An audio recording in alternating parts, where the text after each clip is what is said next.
All right, now let's take you to Mthatha now in the Eastern Cape, where ANC President Cyril Ramaphosa is set to attend an extended Provincial Executive Committee meeting in the OR Tambo region. Our senior reporter, Siphamandla Goge, is on the ground and joins us now to take us through what is expected from this meeting. Siphamandla, I don't know, maybe you can explain it to me because you do cover politics and maybe you have better understanding. So just for context, why is the president particularly going to the Eastern Cape's PEC? Has he done this before in other provinces, or is this because this is an elective year?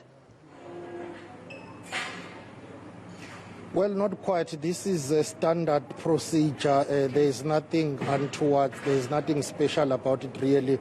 Presidents of the governing ANC, they do attend Provincial Executive Committee meetings of the ANC in various provinces. He has been to other provinces where he has addressed such a gathering. This is an extended Provincial Executive Committee meeting of the ANC in the Eastern Cape. Of course, many people will place that and locate that to the ANC broader politics, and this being his political turf, this is where he is supported the most in the Eastern Cape. But he has been to other provinces where he has addressed Provincial Executive Committee meetings of various provinces across the country. So this is not something new. He has done it before. Other leaders have done it before. How it works is the ANC in that province will write to Luthuli House and invite national officials to come and attend their meetings. And in this case, it would appear that the diary of the ANC President Cyril Ramaphosa was permitting for him to come here. The meeting was going to continue with or without him anyway. The confirmation of him attending only came last night. That's why it appears as if this was a rushed invitation. But remember, yesterday the president was in Pretoria addressing the Intergovernmental National Litigation Forum. Before that, he had a trip that he had taken outside the country. He was also in Parliament for the budget vote before a week earlier.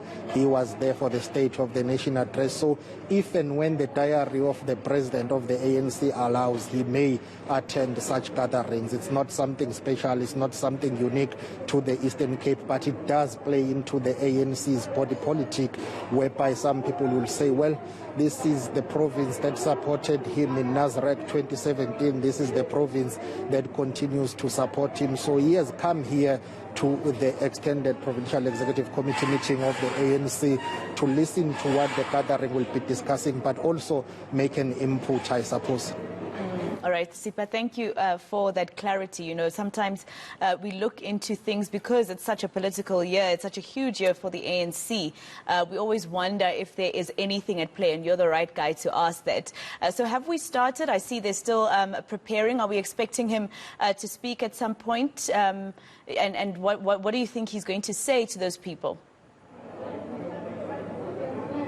Well, we have not started. We are meant to get underway at 10 o'clock. We understand that the president of the ANC will be arriving in Mthatha, and then he will be going to meet with some of the traditional leaders in this area. I'm told that he will be meeting with 4 Amakosi somewhere before coming here to address this Provincial Executive Committee meeting of the ANC. Let me go back to your earlier question and just remind our viewers that it's not only ANC President Cyril Ramaphosa who's having a political engagement with ANC structures this weekend. Deputy President of the ANC, David Mabuza, is in the Free State in Mangaung, also engaging with ANC structures, and other leaders and NEC members of the governing ANC are deployed across the country to engage. But we assume that one of the things that will be discussed here, this PEC meeting of the ANC in the Eastern Cape, will have to look at the upcoming provincial conference. It was meant to be convened in March, but we are told by our sources that it's highly unlikely that is going to happen, simply because the structures of the ANC in this province, some of them are not ready. There have been allegations and accusations of manipulation of processes. Some of the branch general meetings are being disputed. For you to go to the provincial elective conference, you need to have dealt with all the disputes, and there needs to be a threshold of the structures of the ANC that are ready to go to the conference. So this PEC meeting is going to discuss the issue of the upcoming conference, but also the situation in the province. Some councillors have been attacked and killed in this province, and there have been concerns about the increasing number of violence in terms of ANC meetings. We expect that ANC President Cyril Ramaphosa will touch on the issue of unity and renewal of the ANC. If I'm not mistaken, out of 7 regions of the ANC in the Eastern Cape, 5 of them have convened their regional conferences, only 2 are outstanding. So that tells you that if you still have some regions that have not convened their regional conferences, it's not logistically possible to have a conference in the early or beginning of March. Hence, the speculation is rife that the provincial conference may need to be postponed.